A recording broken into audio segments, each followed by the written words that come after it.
जग वाले पर यकीन नहीं क्यों कर होगा, जिसकी रचना इतनी सुंदर वो कितना सुंदर होगा, वो कितना सुंदर होगा।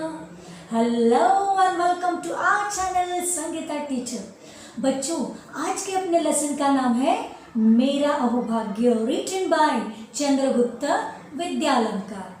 अहोभाग्य मीन्स सौभाग्य, मतलब लकी। हम बोलते हैं ना लकी पर्सन, उसे कहते हैं अहोभाग्य। तो बच्चों, इस लेसन में ना हमारे जो लेखक है चंद्रगुप्त जी, उन्होंने एक संस्मरण बताया इस पाठ में। संस्मरण मतलब यादें, ऐसी यादें जिसे हम कभी भी लाइफ में भूल नहीं सकते। तो कौन सी याद है? तो एक बार वो रविंद्रनाथ ठाकुर जी से उनसे मुलाकात हुई थी, उनसे मिले थे वो। तो उनके मुलाकात के संबंध के बारे में या उनके भेंट से संबंधित मतलब रिलेटेड कुछ यादें उन्होंने इस पाठ में बताई है। तो देखते हैं कौन सी यादें हैं। तो अगर आपको ये वीडियो अच्छा लगे तो लाइक तो बनता ही है, शेयर तो ज़रूर बनता है, और हाँ, कमेंट करना भी ना भूलिए बच्चों। और अगर इस चैनल पर आप नए हो तो तुरंत इसे सब्सक्राइब कर दीजिए। तो पूरे जोश और उल्लास के साथ शुरू करते हैं अपना आज का लेसन, जिसका नाम है मेरा अहोभाग्य। तो अभी लेखक क्या कहते हैं चंद्रगुप्त जी कि फरवरी 1936 में मतलब 1936 फरवरी में उनको शांति निकेतन जाना पड़ा। अब ये शांति निकेतन कहाँ है?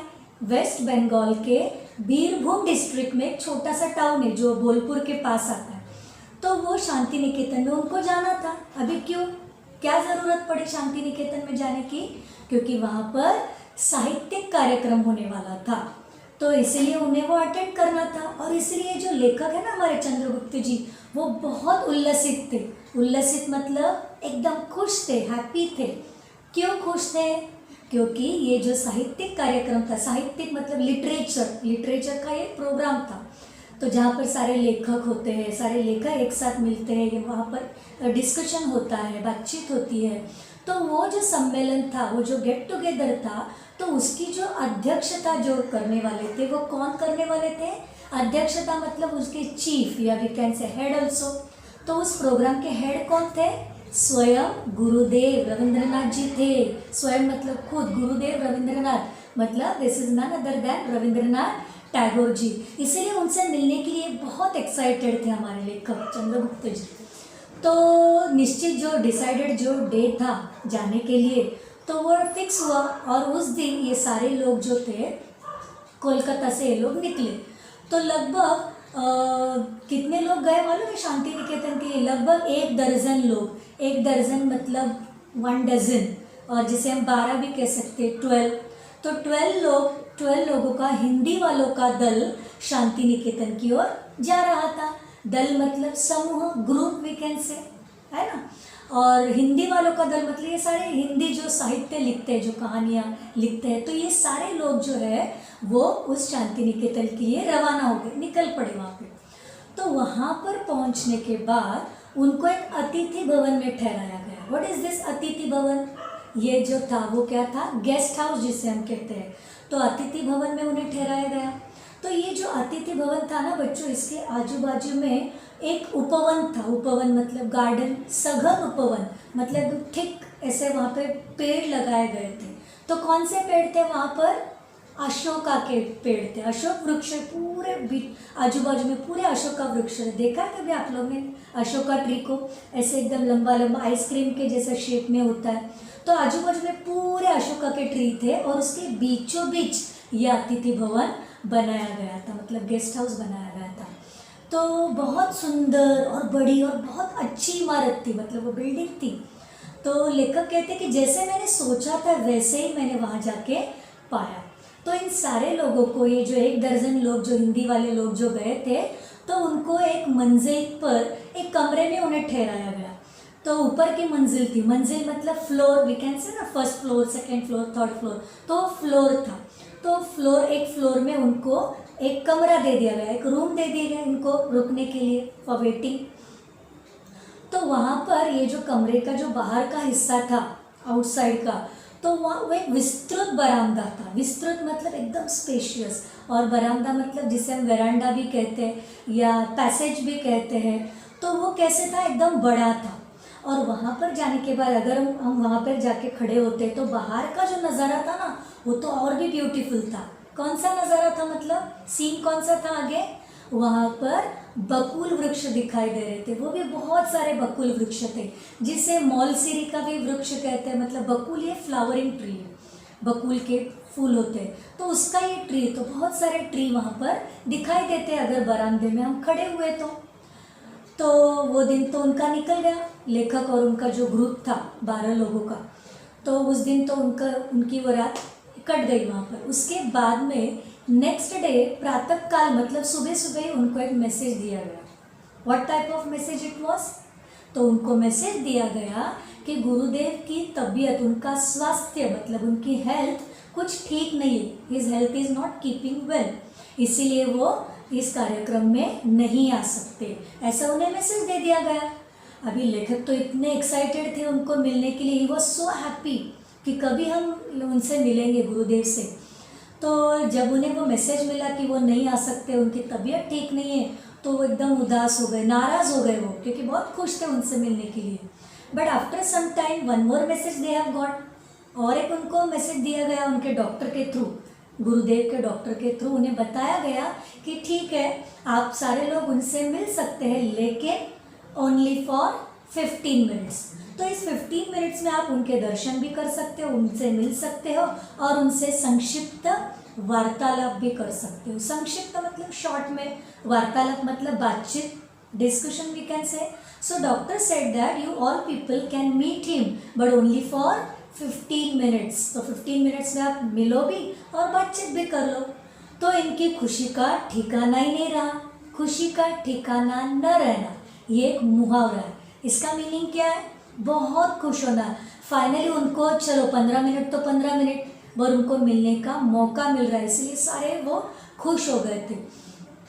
तो बाद में वो जो सारे लोग जो थे, हिंदी वाले जो दल कहा गया है उनका समूह, तो ये सारे लोग बेसब्री से उस क्षण का इंतज़ार करने लगे। मतलब बेसब्री मतलब very ईगरली they were waiting for that particular moment कि जब वो उनसे गुरुदेव से मुलाकात हो सके। बहुत बेसब्री से वो लोग वेट कर रहे थे। और तो मध्याह्न के बाद फाइनली उनसे मुलाकात तो हो गई, पर कभी हुई, मध्याह्न मतलब मिड डे के बाद उनसे मुलाकात हुई। मतलब करीब नियर अबाउट 4 o'clock को, 4 PM को उनसे मुलाकात हो गई। तो गुरुदेव की ऐसी धारणा थी, गुरुदेव उनको कहा गया, गुरु उनको मानते हैं बहुत से लोग, is really a great personality, तो सारे उनको गुरुदेव कहते थे। तो ये गुरुदेव जो थे रविंद्रनाथ जी टैगोर, उनकी ऐसी धारणा मतलब उन्होंने ऐसे विचार किया या उन्होंने ऐसे सोचा कि कुछ 2-4 लोग होंगे, चलो उनसे बातचीत कर लेंगे। लेकिन जब उन्होंने देखा कि अरे इतने लोग यहाँ पर बैठे हुए, तो जब वो 15 लोगों को वहाँ पर देखते हैं तो उन्होंने मजाक में एक स्टेटमेंट यूज़ किया यहाँ पर। क्या कहा मजाक में उन्होंने, अब मेरी क्षमता दरबार लगाने की नहीं है। क्षमता मतलब कैपेसिटी, मतलब मेरी कैपेसिटी नहीं है दरबार लगाने की। अब ये दरबार मतलब क्या है पता है आप लोगों को? अभी ये बाबा लोग जो होते हैं ना, साधु बाबा लोग, तो दरबार लगाते हैं अपना, सारे भक्त बैठे रहते हैं, उनके सेवक रहते हैं आजू बाजू में जो हवा मतलब हवा उनको देते हैं या पंखे से झूला झुलाते हैं। तो उसके बाद में सेवक होते हैं जो उनकी सेवा करते हैं, उनको क्या चाहिए क्या नहीं, और जो भाविक जो उनके दर्शन के लिए बैठते हैं। तो ये सारे लोग जो दरबार लगाकर बैठते हैं वो साधु बाबा, तो वो क्या कहते हैं ये गुरुदेव की मेरी क्षमता नहीं है बाबा दरबार लगाने की, ऐसा वो मजाक में कहते हैं। और वो कहते हैं कि इस मकान में जगह की भी कमी है, मतलब this is a small place, ऐसा वो कहते हैं। फिर हम सबको, लेखक कहते हैं कि हम सबको गुरुदेव से परिचित कराया गया। परिचित मतलब इंट्रोडक्शन दिया गया, सारे लोगों से मुलाकात की गई और बाद में उनकी चर्चा शुरू हो गई, डिस्कशन शुरू हो गया उनका। तो डिस्कशन जब शुरू हो गया ना बच्चों, तो गुरुदेव क्या कहते हैं उन सबको कि अब से 50 वर्ष पहले, मतलब 15 years ago, जब कहानियाँ लिखना शुरू किया, when he started writing the stories, तभी इस क्षेत्र में एक आधी आदमी था। क्षेत्र मतलब field, in the field of literature hardly 1 or 2 people were there. क्षेत्र मतलब फील्ड, तो एक दो ही खाली एक आध आदमी था जो ऐसी टाइप की मतलब कहानियाँ लिखता था। और मेरी प्रारंभिक कहानियों में ग्रामीण जीवन के संसर्ग का ही वर्णन है। वो क्या कहते हैं कि मेरी जो प्रारंभिक जो कहानियाँ है, प्रारंभिक मतलब एकदम शुरू की, एकदम बिगिनिंग की, जब मैंने लिखना स्टार्ट किया था ना, रविंद्रनाथ जी ऐसा कहते हैं, तो वो स्टार्टिंग की जो मेरी स्टोरीज है ना, उसमें क्या लिखा गया है, ग्रामीण जीवन के संसर्ग के बारे। ग्रामीण मतलब गांव के लोग, ग्रामीण जीवन, जीवन मतलब उनकी लाइफस्टाइल, और संसर्ग मतलब संगति। तो उनके ग्रामीण जीवन के संसर्ग के बारे में उन्होंने लिखा था। और वो कहते हैं कि इस तरह की कोई भी चीज़ बांग्ला भाषा में नहीं थी। बांग्ला भाषा में लिखते थे वो, एक्चुअली वॉज अ बंगाली, तो उनके जो वो लिखते थे वो किस में लिखते थे, बांग्ला भाषा में लिखते थे। Bengali, he was a Bengali, तो बांग्ला भाषा में लिखते थे। तो इसीलिए वो कहते हैं कि ऐसी कोई भी चीज़ उस समय पर नहीं थी।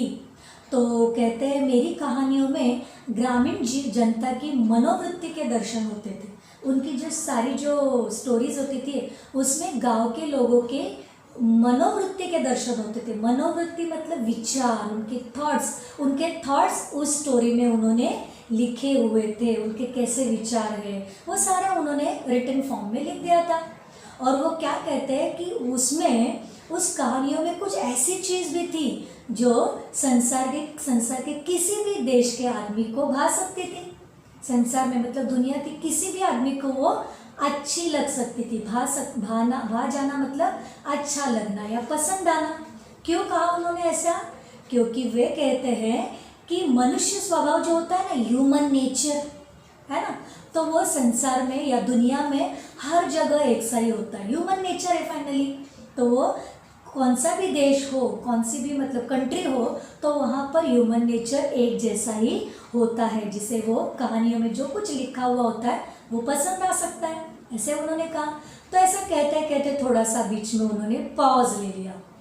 तो अचानक फिर ये जो लेखक है चंद्रगुप्त जी, उन्होंने उनके मुंह से निकला अपने आप काबुली वाला के बारे में, काबुली वाला कहानी के बारे में। अब ये काबुली वाला क्या है, ये भी उनकी एक कहानी है, फेमस है। वो इतनी फेमस हुई, इतनी अच्छी लगी, और बच्चों के लिए खास तो सभी इतनी सुंदर लिखी हुई है कि उसकी लिखावट जो थी, स्टोरी इतनी सुंदर हुई थी, इसके लिए वो सारे लैंग्वेजेस में उन्हें उसे ट्रांसलेट कर दिया था। तो वो क्या कहते हैं कि ये जो काबुली वाला जो स्टोरी उन्होंने जो लिखी थी, वो विचार उनके मन में कैसे आया काबुली वाला के बारे में।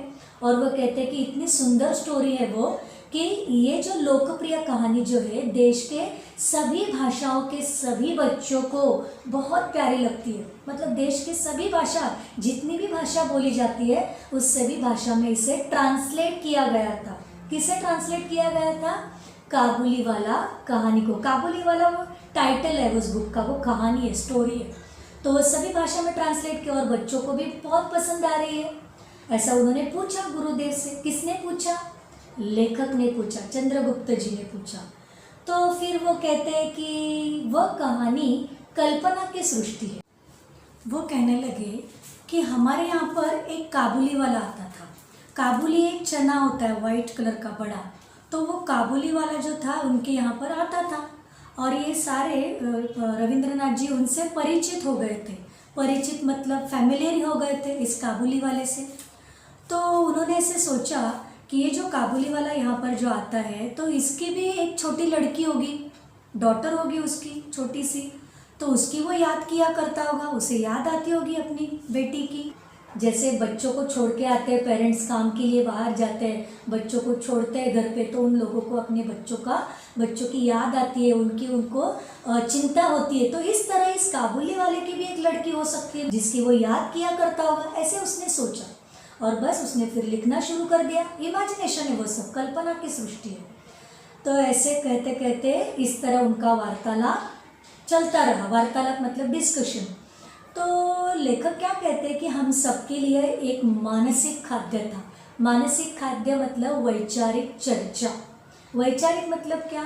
जैसे विचारों का आदान प्रदान होता है ना, गिव एंड टेक, शेयरिंग विचार मतलब थॉटफुल, जिसे कहते हैं थॉटफुल डिस्कशन, थॉट्स एक्सचेंज करना। तो वैचारिक खाद्य, मानसिक खाद्यता कहते हैं, वैचारिक चर्चा। तो लेखक हमें बताते हैं कि आश्चर्य की बात मतलब कि उनको कितने मिनट्स का टाइम दिया गया था, 15 मिनट्स का टाइम दिया, लेकिन उनका डिस्कशन कितने मिनट्स चला पता है आपको? 40 मिनट्स उनका डिस्कशन चलता रहा। और फिर बाद में उनकी बातचीत हो गई, डिस्कशन खत्म हो गया, गुरुदेव उठे और चल पड़े। और चलते चलते उन्होंने वापस उन लोगों से क्या कहा कि जब भी मैं ऐसे वार्तालाप के लिए या ऐसे डिस्कशन के लिए जब भी मैं कभी कम समय देता हूँ, शॉर्ट टाइम अगर मिल जाता है मेरे थ्रू, तो आप इसे ठीक ना समझिएगा, ठीक ना मानिएगा, मतलब डोंट टेक इट सीरियसली। क्यों? क्योंकि मुझे खुद ही स्वयं लोगों से बातचीत करने में आनंद आता है। मुझे खुद बहुत पसंद है लोगों से बातें करना, उनके थॉट्स सुनना, अपने जो थॉट्स है वो एक्सचेंज करना, शेयर करना, ये सारा मुझे खुद को ही पसंद है। इसलिए अगर मैं कम समय देता हूँ ऐसे डिस्कशन के लिए, इसे ठीक न समझिएगा, ठीक न मानिएगा। तो सबने गुरुदेव को धन्यवाद किया, थैंक्स कहा, सबने विदा ली, मतलब they all left that place. फिर गुरुदेव और उनके साथ के जो लोग थे वो सारे उस अतिथि भवन में वापस आ गए, गेस्ट हाउस में, उस कमरे में वो आ गए। कमरे में आने के बाद, उस रूम में आने के बाद लेखक चंद्रगुप्त जी जो थे बहुत खुश थे, बहुत मतलब बहुत, उनको असाधारण उल्लास की अनुभूति हो रही थी, मतलब असाधारण मतलब एकदम प्रेशियस उनको एक्सपीरियंस आया था, बहुत खुशी मिली थी उनको गुरुदेव से मिलने के बाद, वो ऐसा एक्सपीरियंस कर रहे थे। उसके बाद में जब उन्हें पता चला, कौन सी बात पता चली मालूम है आपको? कि उन्हें बताया गया कि जिस कमरे में वो रुके ना, जिस रूम में वो रुके, उसी रूम में रविंद्रनाथ जी काफ़ी समय पहले रुके हुए थे। तो उनकी खुशी का तो ठिकाना ही नहीं रहा, मतलब बहुत खुश हो गए। और एक बात, और एक चीज़ उनको पता चली कि उनके जिस रूम में वो रुके ना, उसी रूम में उनके जो गीतांजलि जो बुक है, जो नोबेल जिसे प्राइज़ मिला है गीतांजलि बुक को, तो इस गीतांजलि का अधिकांश भाग मतलब maximum part was written in that room. जो बरामदा था, तो उस बरामदे में बैठकर रविंद्रनाथ टैगोर जी ने उसका लेखन किया था, मतलब वो लिखा था। किसका लेखन किया था? गीतांजलि का, जिसे नोबेल प्राइज़ मिला था। तो और खुश हो गए। तो इसीलिए वो क्या कहते कि वाह, ये तो मेरा, उनको सच नहीं लग रहा था कि सच में वो भाव विभोर हो उठे थे, मतलब बहुत खुश हो गए थे, क्या सच है ये, मतलब इतनी सारे जो उनको गुरुदेव से मिलना था, ये तो एक्साइटमेंट थी। बाद में और पता चला कि उसी रूम में वो रुके थे, ये भी खुशी का न्यूज़ थी उनके लिए। बाद में और उन्हें पता चला कि उसी रूम में गीतांजलि का भी लेखन किया गया, राइटिंग किया गया, जिसे नोबेल प्राइज़ मिला गया उस बुक को। और खुश हो गए, इसलिए वो कहते हैं कि मैं भाव विभोर हो गया, बहुत खुश हो गया। क्या ये सच है? उन्हें विश्वास नहीं हो रहा था। इसीलिए एट द एंड वो क्या कहते हैं कि ये मेरा अहोभाग्य है, मेरा ये सौभाग्य है, I am the lucky person कि जिस बुक को, जिस गीतांजलि को नोबेल प्राइज़ मिला है, उसी रूम में मैं भी रुका हूँ। इसीलिए उन्होंने क्या कहा है कि ये मेरा अहोभाग्य है, मतलब मेरा सौभाग्य है। देखा आप लोगों ने कौन से संस्मरण हमें बताया लेखक ने इस पाठ में, कितने खुश हुए वो उनसे, गुरुदेव से जब बातचीत हुई। तो ऐसे ही होता है जब हमारा कोई आइडल होता है या जिससे हमें इंस्पिरेशन मिलता है, और उन लोगों से या उन आइडल से जब हमें मिलने का चांस मिलता है, और जब हम मिलते हैं तो हमारी खुशी का ठिकाना ही नहीं रहता है। तो आपके भी कोई आइडल होंगे ना बच्चों, तो कौन है आपके आइडल, मुझे ज़रूर कमेंट करके बताइएगा। तो चलिए फिर बढ़ते हैं अपने क्वेश्चन आंसर्स की ओर। Let's start. क्वेश्चन नंबर 1, एक वाक्य में उत्तर लिखो। फर्स्ट, साहित्यिक कार्यक्रम कहाँ होने वाला था? आंसर, साहित्यिक कार्यक्रम शांति निकेतन में होने वाला था। सेकंड, गुरुदेव की कहानियों में कौन सी मनोवृत्ति के दर्शन होते थे? गुरुदेव की कहानियों में ग्रामीण जनता के मनोवृत्ति के दर्शन होते थे। थर्ड, संस्मरण में किस कहानी का उल्लेख किया गया है? आंसर, संस्मरण में काबुलीवाला कहानी का उल्लेख किया गया है। फोर्थ, लेखक आनंद विभोर क्यों हुए? आंसर, लेखक ने जब यह जाना कि जिस कमरे में उन्हें ठहराया गया है वहीं बैठकर गुरुदेव ने अपनी गीतांजलि का अधिकांश भाग लिखा था तो वह आनंद विभोर हो गए। क्वेश्चन नंबर 2, निम्नलिखित शब्दों के लिंग और वचन बदलकर लिखो। पहले हम स्त्रीलिंग देखेंगे फिर पुल्लिंग।